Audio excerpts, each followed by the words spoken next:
Θα τον δούμε σε παλιότερα βιβλία να συμπληρώνει εξωτικές εικόνες δίπλα ή επάνω σε ελέφαντες, ρινόκερους και άλλα εντυπωσιακά ζώα.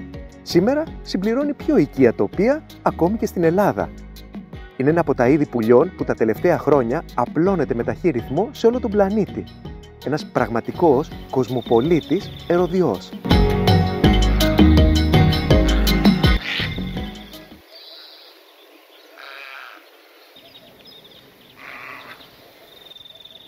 Οι ερωδοί σχηματίζουν μια ιδιόμορφη ομάδα πουλιών με 70 περίπου διαφορετικά είδη. Έχουν όλα μακριά ράμφη, ψηλά πόδια και μακρύς λαιμούς. Τα ράμφη των περισσότερων μοιάζουν με καμάκια και είναι πραγματικά αλλιευτικά εργαλεία.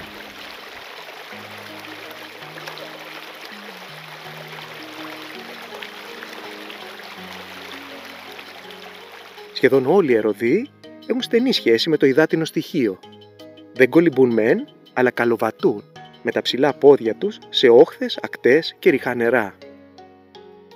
Ξεχωρίζουν από άλλα καλοβατικά πουλιά, όπως είναι οι πελαργοί, τα φοινικόπτερα και οι ίβιδες, από τον τρόπο που πετούν. Οι ερωδοί κρατούν μαζεμένο το λαιμό τους και όχι τεντωμένο όπως άλλα είδη. Οι ερωδοί επίσης περιλαμβάνονται στα πτηνά που παράγουν μια ειδική πούδρα περιποίησης, την οποία απλώνουν πάνω στα φτερά τους για να τα διατηρήσουν σε καλή κατάσταση.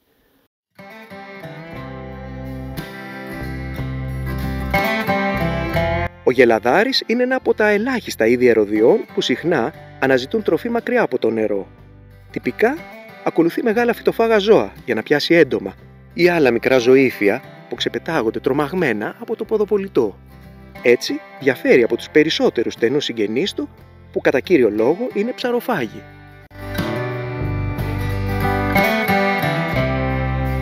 Τα περισσότερα είδη ερωδιών μπορούν να κάνουν μεγάλα ταξίδια.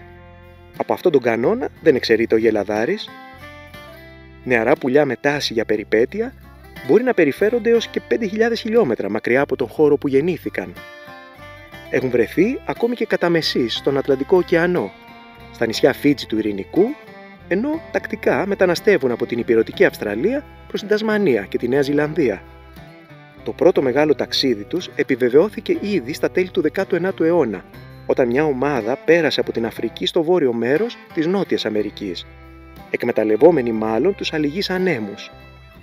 Μέσα στον 20ο αιώνα όμως, οι κατακτήσεις του ξεπέρασαν κάθε προηγούμενο, φτάνοντας ακόμη και ως τον Καναδά και την Αυστραλία.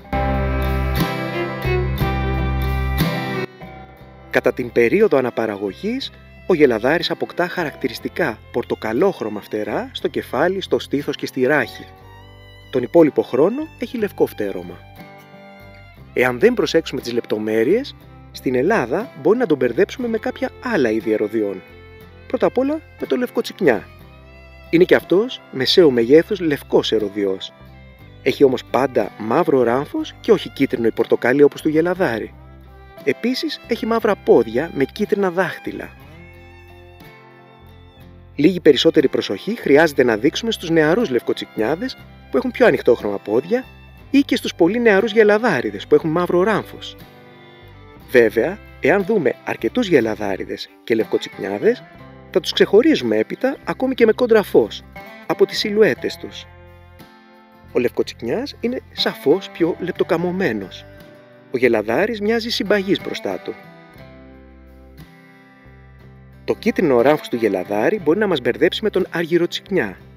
Αν και κατά την περίοδο αναπαραγωγής έχει μαύρο ράμφος, τον υπόλοιπο χρόνο και ειδικά το χειμώνα, όταν πολλοί αργυροτσικνιάδες κατεβαίνουν από βορειότερες χώρες στην Ελλάδα, το ράμφος γίνεται κίτρινο. Ο αργυροτσικνιάς όμως είναι μεγαλόσωμος ερωδιός, περίπου στο ίδιο μέγεθος με τον στακτοτσικνιά, για να έχουμε ένα μέτρο σύγκρισης. Τα πόδια του είναι μαύρα, ακόμη και τα δάχτυλα. Είναι σαφώς πιο ντελικάτος, με πολύ μακρύ, φιδίσιο λαιμό που σχηματίζει ένα τελικό σίγμα. Δεν αποκλείεται ακόμη να μπερδέψουμε το γελαδάρι και με ένα άλλο μεσαίου μεγέθους ερωδιό, τον κρυπτοτσικνιά. Ειδικά όταν πετάει, οι φτερούγες του κρυπτοτσικνιά δείχνουν κατάλευκες. Στο μεγαλύτερο όμως μέρος του σώματός του κυριαρχεί ένα γλυκό μπέζ χρώμα.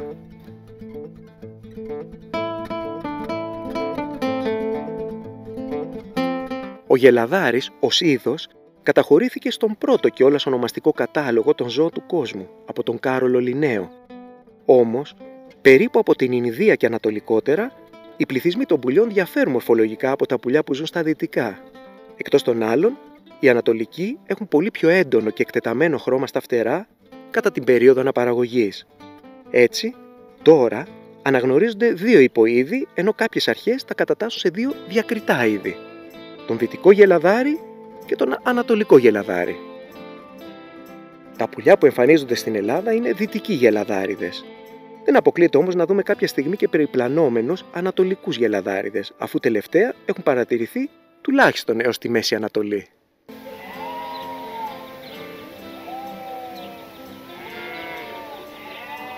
Η σύνδεση των γελαδάριδων με τα μεγάλα φυτοφάγα ζώα μπορεί να χαρακτηριστεί ως σχέση προαιρετικής συμβίωσης.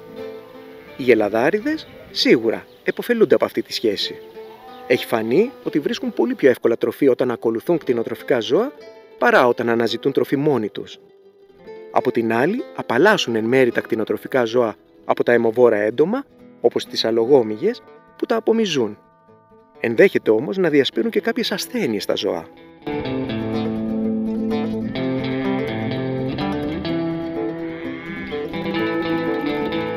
Οι γελαδάριδες και οι γελαδάρισες βεβαίως είναι προσαρμοστικά όντα στο ανθρωπογενές περιβάλλον. Ευνοούνται από την κτηνοτροφία.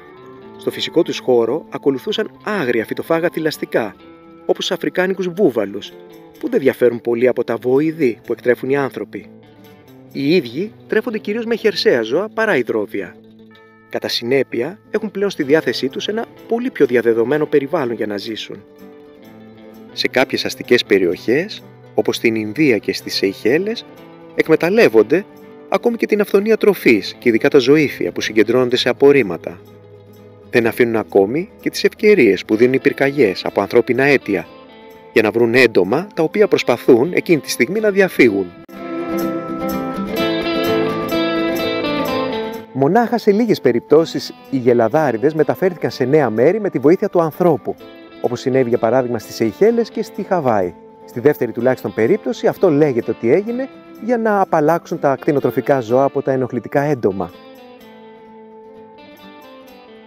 Στις περισσότερες όμως περιπτώσεις οι γελαδάριδες μετακινήθηκαν σε νέα μέρη μόνοι τους. Για την επιτυχημένη εγκατάστασή τους η συμβολή του ανθρώπου ήταν μονάχα έμεση. Όπως είπαμε, οι γελαδάριδες μπορούν να διανύσουν μεγάλες αποστάσεις πετώντας.